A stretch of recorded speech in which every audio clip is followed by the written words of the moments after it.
जय हिंद दोस्तों, स्वागत है आपका सोशियोलॉजी क्लासेस के हमारे यूट्यूब चैनल पे। तो बहुत लंबे समय बाद हम चैनल पे कोई वीडियो डाल रहे हैं क्योंकि पीएचडी वर्क में बिजी होने के कारण। तो आज हम देखने वाले हैं यूजीसी नेट की जो प्रोविजनल आंसर की आई है दिसंबर के एग्ज़ाम की, उसके क्वेश्चन। और इस बार आंसर की में लगभग बहुत अच्छी आंसर की रिलीज़ की गई है जिसमें कमियाँ कम हैं। 2-3 क्वेश्चन ड्रॉप हुए हैं बस। तो आइए देखते हैं। पहला प्रश्न है कि निम्नलिखित में से कौन सा पारंपरिक समाज या सभ्यता के लक्षण नहीं है। तो आकार में बहुत बृहद और कई लाख तक संख्या हो सकती है, तो सही है। कुछ नगर विद्यमान होते हैं जिनमें व्यापार और विनिर्माण संकेंद्रित होता है, तो ये भी सही है। मुख्यतः उद्योग पर आधारित होते हैं, तो ये आधुनिक समाज की विशेषता है, पारंपरिक के नहीं, तो सी नहीं होगा। मुख्यतः किसी पे आधारित, तो सही है। और किसी सम्राट या राजा या सम्राट के अधीन विशिष्ट सरकारी तंत्र होता है, तो ये भी सही है। तो ए बी डी ई जो है इसका राइट आंसर है। अगला है, निम्नलिखित में से जनजातियों के विद्रोह को कालक्रम के अनुसार लगाना है। तो कालक्रम के अनुसार लगाना है तो यहाँ सबसे पहले आ जाएगा बाबा तिलक माझी विद्रोह। ये बाबा तिलक माझी को सबसे पहला स्वतंत्र सेनानी माना जाता है और यह विद्रोह 1771 में हुआ था। तो यहाँ एक ऑप्शन से ही हमारा हो जा रहा है, तो यहाँ थर्ड हो जाएगा। उसके बाद आइए देखते हैं। तो बी संथाल। संथाल विद्रोह जो है हमारा 1855 में जो है संथाल विद्रोह होता है। उसके बाद ए बिरसा मुंडा विद्रोह। तो बिरसा मुंडा विद्रोह जो है हमारा 1886 में होता है और चाई बासा नामक स्थान पे जो है होता है। और बिरसा मुंडा में इसी आंदोलन से संबंधित एक नए धर्म की चर्चा की जिसको हम सिंग बोंगा धर्म के नाम से जानते हैं। और सिंग बोंगा धर्म, याद रखिएगा कि सिंग बोंगा जो धर्म है वो 1895 में बिरसा मुंडा द्वारा लाया गया। और मुंडा विद्रोह यहाँ पे जो है, उसके बाद मुंडा विद्रोह आएगा, तो ये भी बिरसा मुंडा के द्वारा ही आंदोलन चलाया गया था और ये हमारा 1899 में आया था। और यह उलुगुलान नामक स्थान पे जो है मुंडा विद्रोह हुआ था 1899 में। आखिरी है ताना भगत आंदोलन जो ब्रिटिश के खिलाफ हुआ था, उस समय वहाँ के जमींदारों के खिलाफ। तो यह 1914 में शुरू हुआ था और 5 साल तक चला था, 1919 तक। तो यह राइट आंसर है थर्ड। अगला है कि 19वीं सदी में सामाजिक आर्थिक सुधार आंदोलनों पर प्रभाव नहीं है। तो कौन सा प्रभाव नहीं था? तो बहुसंख्यक राष्ट्रीय जागरण का सृजन करना तो था।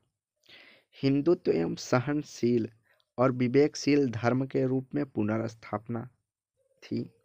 जाति व्यवस्था में वंशानुगत लक्षण और कठोरता पर प्रहार करना मतलब आलोचना करना, तो ये भी होता है। वृद्धजनों की सामाजिक परिस्थिति में सुधार, तो यह सामाजिक धार्मिक आंदोलन से संबंधित नहीं है। तो यहाँ राइट आंसर हमारा हो जाएगा 4। अगला है, शहरी जीवन निम्नलिखित प्रवृत्तियों को कालक्रम के अनुसार लगाना है। तो कालक्रम के अनुसार तो सबसे पहले शहरों का उद्विकास हुआ था, आरंभिक शहरों का उद्विकास।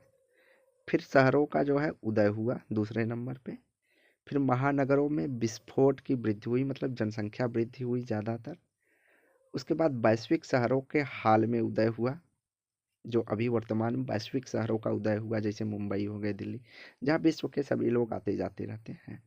और उसके बाद लास्ट मतलब अंतहीन शहर जिसका लास्ट स्टेज कहा जाता है शहरों के उदय का, तो ये हो जाएगा ई। तो यहाँ ए बी सी डी मतलब सभी एक क्रम में है।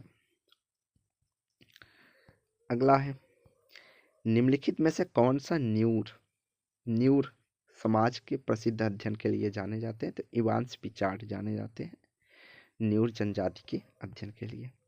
अगला है, मार्क्स के अनुसार पूंजीवाद के प्राथमिक लक्षण कौन है?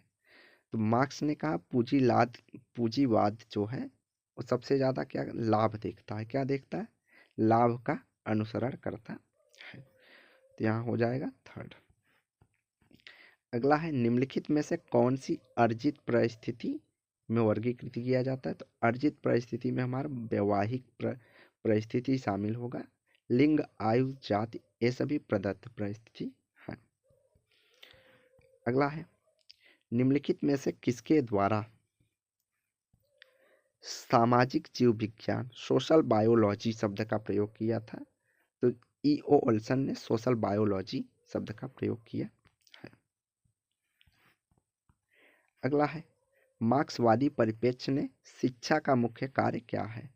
तो मार्क्स ने कहा था शिक्षा क्या है, लेबर तैयार करते हैं। मार्क्सवादी परिप्रेक्ष्य मानता है कि एजुकेशन के माध्यम से लेबर तैयार किया जाता है जो पूंजीपतियों के नौकर के रूप में या उनके प्रोडक्शन के रूप में कार्य करते हैं। तो उन्होंने कहा श्रम शक्ति का पुनर्उत्पादन, मतलब मजदूर को तैयार किया जाता है शिक्षा के माध्यम से, स्किल्ड।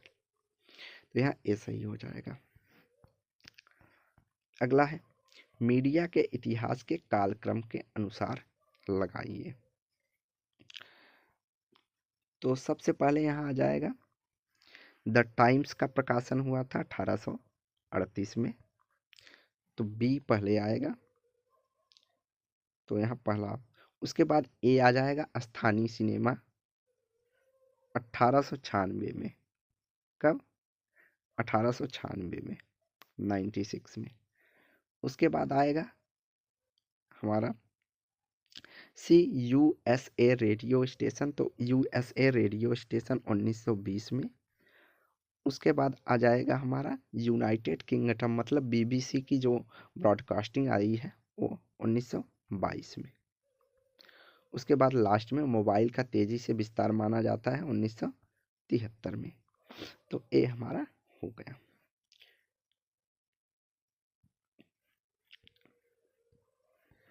आगे अगला प्रश्न है मैच द कॉलम। तो मैच द कॉलम में जो है सामाजिक संस्था, तो सामाजिक संस्था जो है व्यक्तियों को क्या करती है, सामाजिक संस्था जो है व्यक्तियों को, हमारी व्यक्तियों और समूहों के बीच संबंध को शासित करने की प्रक्रिया अस्थायी और स्वीकार रूप हमारी सामाजिक संस्था कहा जाता है।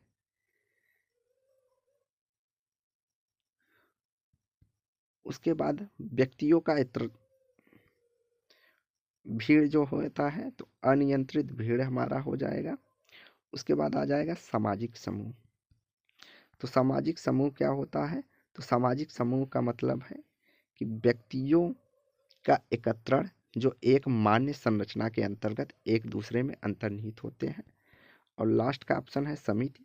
तो समिति क्या है, लोगों का समूह जो कि विशिष्ट उद्देश्य या सीमित संख्या में लोगों को एकजुट होकर अपने उद्देश्यों का पूर्ति करते हैं। तो यहाँ हो जाएगा ए का थर्ड, बी का फोर्थ, सी का सेकेंड और डी का 1। तो यहाँ राइट आंसर हो जाएगा हमारा third.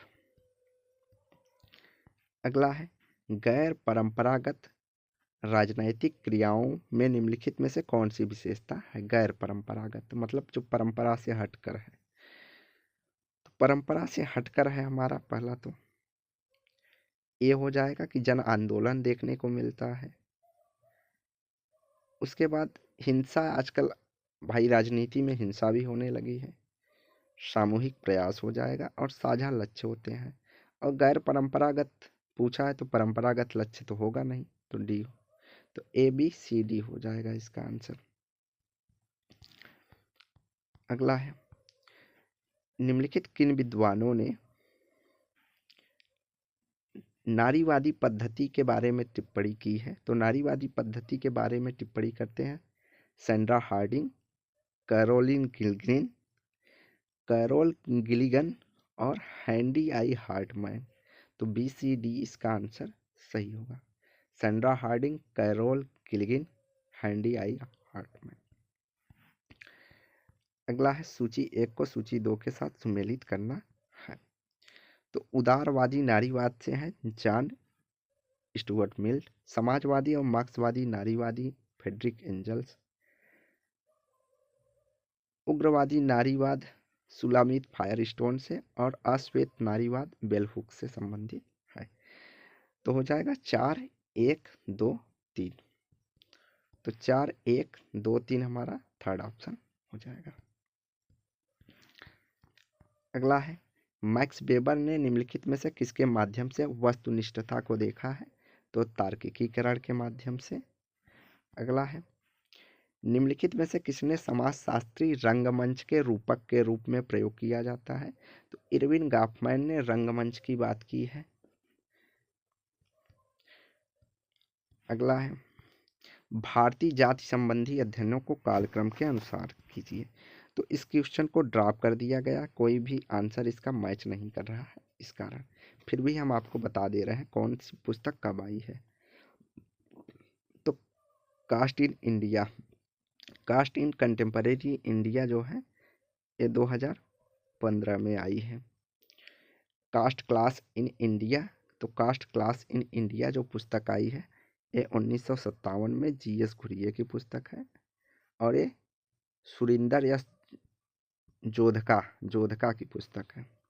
Cast in modern India and other essays, तो ये हमारा MN श्रीनिवास की पुस्तक है जो कि 1962 में आई है। होमो हायरार्किस 1966 में और कास्ट क्लास पावर 1965 में ड्यूमा की। तो होमो हायरार्किस ड्यूमा की है, कास्ट क्लास पावर आंद्रे बेते की है। तो इस हिसाब से इसका जो आंसर होना चाहिए था वो होगा बी ए, और बी ए यहाँ पे कहीं दिया नहीं है, सॉरी BC। पहले नंबर 1 पे आएगा बी मतलब कास्ट इन, उसके बाद सी आ जाएगा, सी के बाद आ जाएगा हमारा ई के बाद आएगा डी। तो BCED, BCED, तो BCED कहीं भी किसी भी ऑप्शन में नहीं है, इसलिए इसको ड्रॉप कर दिया गया है। तो अगला है, निम्नलिखित में से कौन सा सिद्धांत यह सुझाव देता है कि संरचना और कार्य आवश्यक रूप से एक दूसरे से संबंधित हैं, मतलब एक दूसरे के पूरक हैं, संपूरक हैं और प्रतिकूल नहीं है? तो एक कथन है एंथनी गिडिंग्स का और संरचनाकरण का उनके सिद्धांत में उन्होंने एक कहा है। अगला है, तो यहाँ हो जाएगा शून्य परिकल्पना, जिसमें दोनों कथन के बीच कोई संबंध न हो, शून्य परिकल्पना। वैकल्पिक परिकल्पना, तो वैकल्पिक परिकल्पना हो जाएगी वह कथन जिसमें चरों के बीच कोई संबंध होता है। दिशात्मक परिकल्पना हो जाएगी वह परिकल्पना जो चरों के बीच संबंध की दिशा का पूर्वानुमान लगाता है। और गैर दिशात्मक परिकल्पना हो जाएगी ऐसी परिकल्पना जो चरों के बीच संबंध का अनुमान लगाती है। यह संबंध प्रकृति या दिशा निर्धारित नहीं होती है। तो इसका आंसर हो जाएगा 2, 4। तो 2, 4 हमारा कहाँ आ जाएगा? ऑप्शन नंबर 3 में, 2, 4, 1, 3। अगला है, नियो ट्राइब्स शब्द के व्यक्तियों के छोटे समूहों के रूप में प्रतिपादित किया है जो शैक्षिक रूप से साझा संगीत रुचि वैचारिकी उपभोक्ता वरीयता एवं अन्य आधार पर एक साथ बंध जाते हैं। तो यह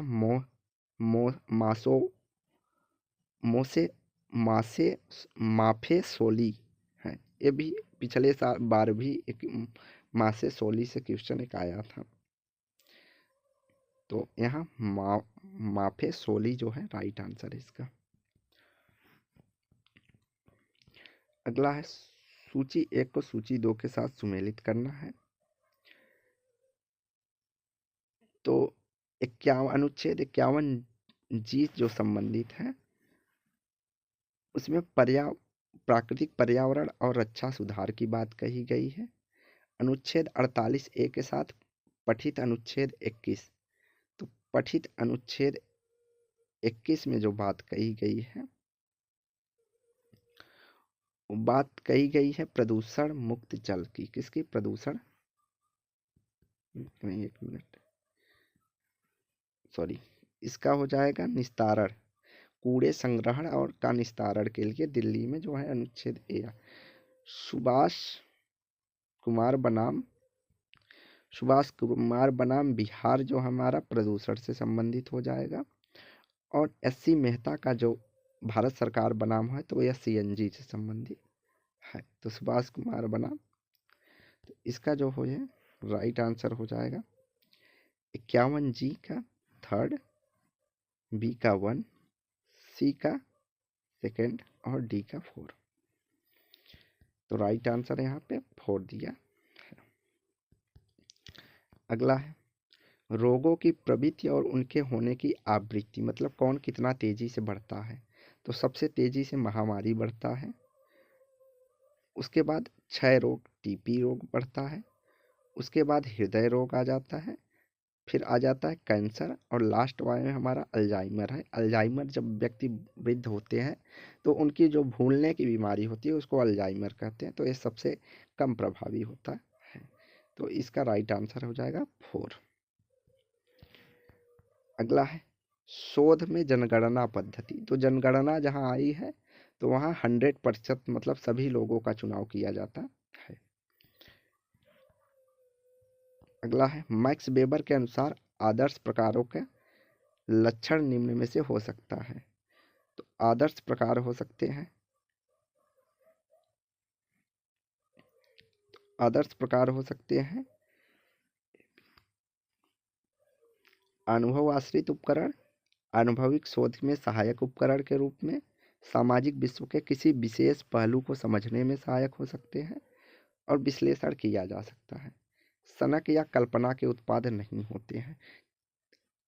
इनका आदर्श प्रकार वह होते हैं जैसे किसी वस्तु के उसके विशिष्ट गुण जो उसका प्रतिनिधित्व करते हैं वह उसके आदर्श प्रकार होते हैं। अगला है योगेंद्र सिंह के अनुसार निम्नलिखित में से कानून का कार्य नहीं है। तो परिवर्तन को एक सूचक के रूप में, परिवर्तन के एक प्रवर्तक के रूप में, परिवर्तन के एक समाकलन के रूप में, परिवर्तन विरोधी रूप में। तो नहीं, कानून परिवर्तन विरोधी नहीं होता। तो राइट आंसर हो जाएगा चौथा नहीं है। अगला है किसने शहर को परजीवी, आर्थिक विकास के प्रभाव को कम करने वाला और जननकारी परिवर्तन के केंद्र के रूप में कार्य करता है और आर्थिक विकास को प्रेरित करता है के रूप में विभेदित कृत किया है। तो यह होजोलिट्स है। कौन? होजोलिट्स। अगला है साइबर क्राइम में निम्नलिखित में से कानून के अंतर्गत उल्लंघन माना जाता है। तो कौन कौन सा? तो बी, सी, डी और ई साइबर कानून के अंतर्गत आते हैं। तो बी, सी, डी, ई। 66 बी, 66 सी, 67 डी और 66 ई हो जाएगा। अगला है ऐसे सही तर्कों का समूह बनाइए जो धर्म की तार्किक चयन के सिद्धांत को स्पष्ट करते हों। तो धर्म की तार्किक चयन को स्पष्ट करते हों। तो इसकी उत्पत्ति जो है अमेरिका में हुई है। तो हाँ, यह माना जाता है कि अधिकांश लोग स्वतः ही धार्मिक होते हैं ये, और यह तर्क दिया जाता है कि धर्म में के विश्वास के पीछे तार्किक कारण होगा। ये तीनों क्या है? धर्म की तार्किक चयन के सिद्धांत की विशेषताएं हैं। तो ए, सी, ई इसका आंसर हो जाएगा। अगला है डब्ल्यू.आई. थॉम्सन के फोर विशेष में कौन से शामिल होते हैं? तो पूर्व मूल्यांकन की भांति के उदाहरण हैं। तो 4 विशेष में आएंगे नई स्थिति का अनुभव करना, अन्य की मान्यता को सुरक्षित करना, सुरक्षा के भाव को बनाए रखना, अन्य से प्रत्युत्तर प्राप्त करना। परिकल्पना सहभागिता नहीं होती है, बाकी सभी होंगे। तो इसका राइट आंसर हो जाएगा ए। अगला है सूची 1 को सूची 2 के साथ सुमेलित करो। तो R Karsten the origin of religion से संबंधित है। लोवी जो संबंधित है वो प्रिमिटिव रिलीजन से संबंधित है। मैजिक साइंस एंड रिलीजन की बात करते हैं मैलिनोवस्की।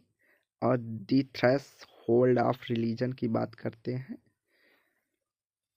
Are married. तो यहाँ राइट आंसर हमारा सेकंड हो जाएगा। अगला है, निम्नलिखित में से किसने इस विचार को अस्वीकृत किया कि समाजशास्त्रियों को वैयक्तिक मनोविज्ञान का अध्ययन करना चाहिए? तो ये है दुर्खीम। कौन है? दुर्खीम। तो इस चीज को इन्होंने अस्वीकार किया है, तो सही है दुर्खीम। अगला है, निम्नलिखित में से कल्चर एंड इंपीरियलिज्म की बात या पुस्तक की लेखक कौन है? तो एडवर्ड सईद है, कल्चर एंड इंपीरियलिज्म। अगला है, निम्नलिखित में से पिछड़ा वर्ग आंदोलन को कालक्रम के अनुसार लगाएं।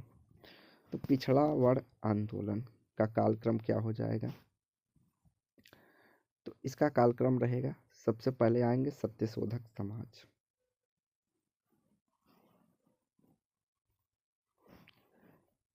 देखिए,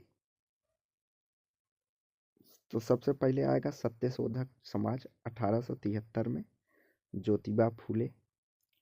उसके बाद आ जाता है SNDP आंदोलन, जो कि 1902 में आया था। श्री नारायण धर्म परिपालना आंदोलन भी इसको कहते हैं, 1902 में आया है।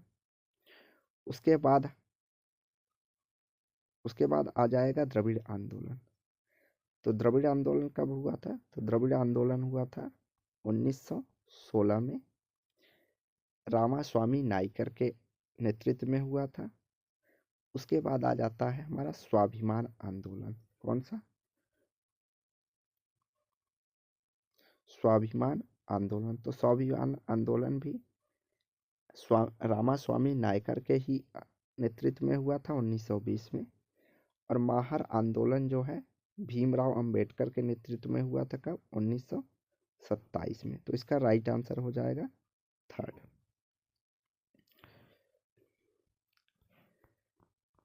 अगला है, निम्नलिखित में से कौन सा समाज मनोवैज्ञानिक शोध अभिकल्प डिजाइन से संबंधित है? तो यादृच्छिक द्विसमूह प्रारूप की बात इन्होंने की है, चार समूह प्रारूप की बात की है, अर्ध प्रायोगिक समूह की बात की है, समय श्रृंखला प्रारूप की बात की है। तो ABCD हो जाएगा। पार्श्व प्रारूप की चर्चा नहीं की गई है समाज वैज्ञानिक शोध अभिकल्प में। अगला है, सूची 1 को सूची 2 के साथ सुमेलित करना है। तो दिव्यांग जनों का अध्ययन कौन करते हैं? तो देखिए, सबसे पहले कि इसमें जाति का अध्ययन करते हैं घुड़िए, तो D का 1 हो जाएगा, तो निगलेक्ट कर दो। नातेदारी का अध्ययन करते हैं AC मेयर, मतलब C का 4 होना है, तो C का 4 दोनों में है। दिव्यांग जनों का अध्ययन करते हैं कौन? अनीता घई। कौन? अनीता घई। तो यहाँ हो जाएगा हमारा सेकेंड ऑप्शन, दूसरा ऑप्शन हमारा सही है। अधीनस्थ अध्ययन करते हैं पार्थ चटर्जी। कौन? पार्थ चटर्जी। तो A का हो जाएगा सेकेंड, B का हो जाएगा थर्ड, C का हो जाएगा 4 और D का हो जाएगा 1। अगला है, नागरिक समाज की मूलभूत मान्यताएं क्या है? तो नागरिक समाज में शिष्टाचार होनी चाहिए, नागरिक समाज और राज्य के बीच पृथकता होना चाहिए, और नागरिक समाज में लोकतंत्र के बीच अंतर्भूत संबंध होना चाहिए। तो ABE इसका आंसर हो जाएगा। तो बाजार बीच अंतर्भूत हो नहीं, और पारंपरिक मौलिक निष्ठाओं के बीच अंतर्भूत हो नहीं। पारंपरिक मौलिक मतलब राजा के प्रति हो, तो ऐसी कोई सिस्टम नहीं होता। तो ABE नागरिक समाज की जो है विशेषता है। अगला है, शोध परिकल्पना के निर्माण में क्या क्या कठिनाइयाँ होती हैं? तो पहला, स्पष्ट सैद्धांतिक फ्रेमवर्क का अभाव होता है, सैद्धांतिक फ्रेमवर्क के उपयोग करने की क्षमता का अभाव होता है, तथा उपलब्ध शोध तकनीकों की जानकारी प्राप्त करने की विफलता होता है। पूर्वाग्रह तो नहीं, प्रतिदर्शों के चयन में लैंगिक पक्षपात तो नहीं। ABC इसका राइट आंसर हो जाएगा। अगला है, वह परिभाषिक शब्द कौन सा है जो उन व्यक्तियों की लैंगिक पहचान और निष्पादन का द्योतक है जिनको जन्म के समय पुरुषत्व और स्त्रीत्व के प्रबल मानकों के अनुसार निर्दिष्ट किया जाता है, तो उसे सिस जेंडर कहते हैं। क्या? सिस जेंडर। अगला है, फूको की प्रकाशन के कालक्रमों के अनुसार लगाइए। तो फूको का प्रकाशन देख लेते हैं। पहला देखिए, आर्कियोलॉजी ऑफ लैंग्वेज जो इनकी पुस्तक है 1969 में आई है। मैडनेस एंड सिविलाइजेशन जो इनकी पुस्तक है 1961 में। द ऑर्डर ऑफ थिंग्स की बात करते हैं 1966 में। उसके बाद आ जाता है द बर्थ ऑफ क्लिनिक जो इनकी पुस्तक है 1963 में। और डिसिप्लिन एंड पनिश जो इनकी पुस्तक है 1975 में आती है। तो 1963 मतलब दी बर्थ ऑफ क्लिनिक जो है इसका स्टार्टिंग होना, सॉरी बी से स्टार्टिंग होना चाहिए। 1961 मैडनेस एंड सिविलाइजेशन इनकी पहली पुस्तक थी। तो पहले तो 2 ऑप्शन गया।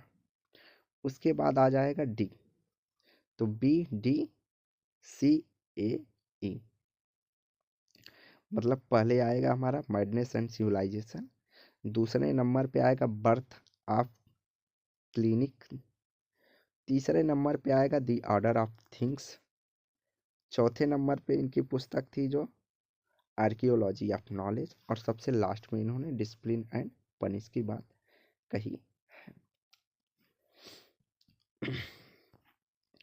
अगला है, एंथनी गिडिंग्स के अनुसार नए आर्थिक समाजशास्त्री केंद्रीय संकल्पना जो समाजशास्त्रियों के लिए आर्थिक मुद्दों का समाजशास्त्री पदों में पुनः सूत्रीकृत करना सुगम बनाती है कहलाती है। तो उन्होंने सामाजिक अंतः स्थापन कहा है इसको। क्या? सामाजिक अंतः स्थापन, जिसके माध्यम से आर्थिक मुद्दों को समाजशास्त्री पदों में पुनः सूत्रीकृत करना आसान बनता है। अगला है, सूची 1 को सूची 2 के साथ सम्मिलित करना है।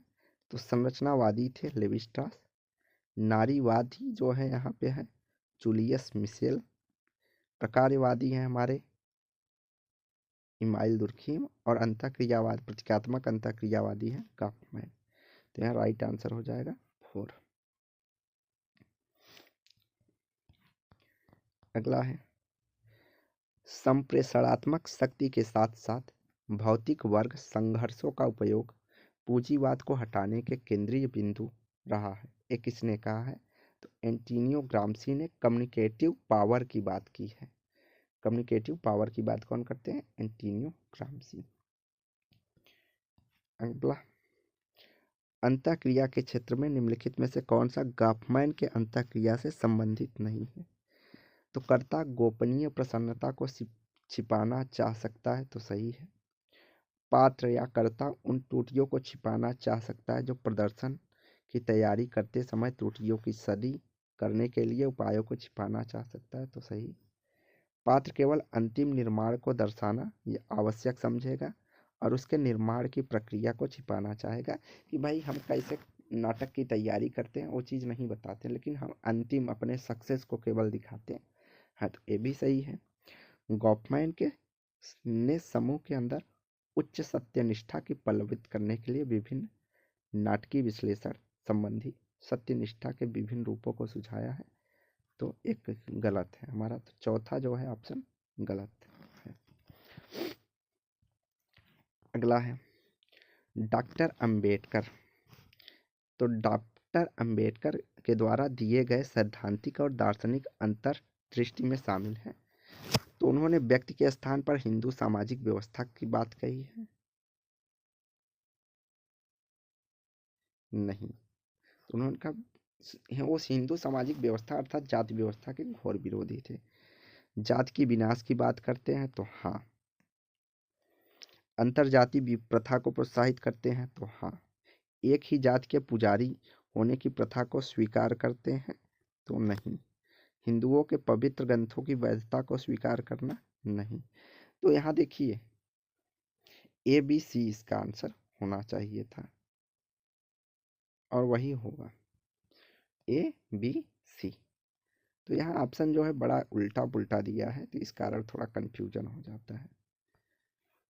तो व्यक्ति के स्थान पर हिंदू समाज की, व्यक्ति के स्थान पर, स्थान के साथ हिंदू सामाजिक व्यवस्था, मतलब व्यक्तिवाद को बढ़ावा देना की बात की, जबकि जाति व्यवस्था या सामाजिक व्यवस्था की घोर आलोचना की, जातियों के विनाश की बात की, कहा कि जातियों के विनाश के लिए अंतर विवाह किया जाना चाहिए। अगला है, कार्ल मार्क्स के अनुसार वस्तुकरण ऑब्जेक्टिफिकेशन की प्रक्रिया में जुटे हैं, जिसका वह अर्थ क्या है। तो कार्ल मार्क्स ने कहा, मानव खाद्य पदार्थ, कपड़े, आश्रय जैसी वस्तुओं का उत्पादन और निर्माण करता। सही है कि अब आज के समय में हर चीज़ का उत्पादन हो रहा है। यह भौतिकवादी उन्मुखीकरण को पुनः स्पष्ट करता है, मतलब भौतिकवादिता को बढ़ावा देता, तो ये भी सही है। यह वास्तविककर्ता एक्टर्स के वास्तविक विश्व में रुचि को पुनः स्पष्ट करता है। भैया व्यक्तियों की रुचि किस ओर है, भौतिकवादिता की ओर है, सांस्कृतिक की ओर है, किस ओर है, इसकी बात करता है, तो सही है। यह पुनः स्पष्ट करता है कि कला और संस्कृति में आनंद सामाजिक विश्व में महत्वपूर्ण है, तो एक गलत है। इसमें सच्चे कार्य क्षेत्रों के रूप में जाना जाता है, जो लोग अपनी मानव क्षमता को अभिव्यक्ति करते हैं, अपने उत्पादन को बात करते हैं, तो ई सही है। तो डी ऑप्शन गलत है, बाकी सही है। A B C E, A B C. अगला है, उत्तरदाता द्वारा पूछे जाने वाले प्रश्नों के प्रकारों में तार्किक क्रम को व्यवस्थित कीजिए। तो तार्किक क्रम पूछा है, तो सबसे पहले आएगा रुचि जगाते हुए साक्षात्कार लेना। तो पहला नंबर पे आएगा साक्षात्कार लेना। ऐसे मदों के क्रम में चलन जो सरल सरल सवाल से जटिल सवाल की ओर जाएंगे, तो ये भी सही है। उसके बाद हम व्यक्तिगत सूचना के लिए अचानक और शीघ्र अनुरोध करेंगे, पूछते पूछते कभी उनके पर्सनल जानकारी बीच में पूछ लेंगे, तो ये भी सही है। किसी किसी पक्ष या अग्रमत बिना फ्रेमवर्क सुसंगत अंतरण करना नहीं। तो उसके बाद आएगा स्पष्ट करने के लिए अवसर दिए बिना शर्मिंदा करने वाला, ई, और लास्ट में हमारा डी ऑप्शन सही आएगा। तो ए बी सी ई डी, पहले साक्षात रुचि जगाएंगे साक्षात्कार के लिए, फिर सरल से जटिल सवाल पूछेंगे, और सरल से जटिल पूछते पूछते अचानक बीच में हम कुछ उनसे पर्सनल सवाल पूछ सकते हैं।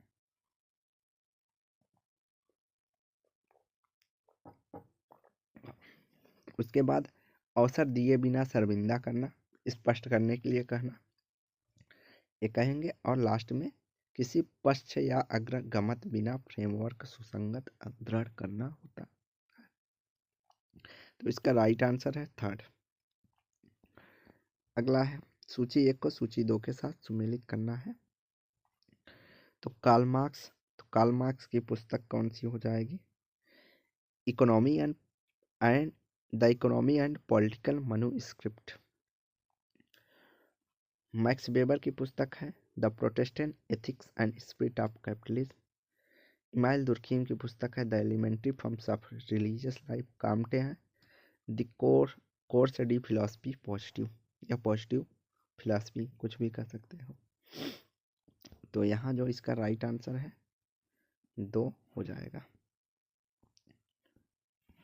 अगला है, सूची 1 को सूची 2 के साथ सुमेलित करना।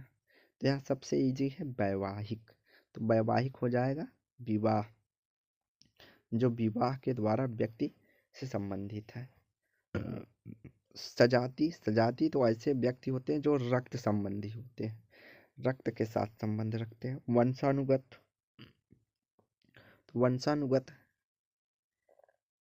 वंशानुगत जो होता है एक रेखा में वंश के क्रम को बताता है। नातेदारी समूह की एक रेखा संदर्भित करती है। और पार्श्व, तो यह नातेदारी समूह के लिए एक पहलू को इंगित करता है कि क्षैतिज रिश्तेदारी है, जैसे बुआ के, चाचा का वगैरह, ये सब पार्श्व में आएंगे। तो यहाँ राइट आंसर जो हो जाएगा वो हो जाएगा हमारा सेकंड।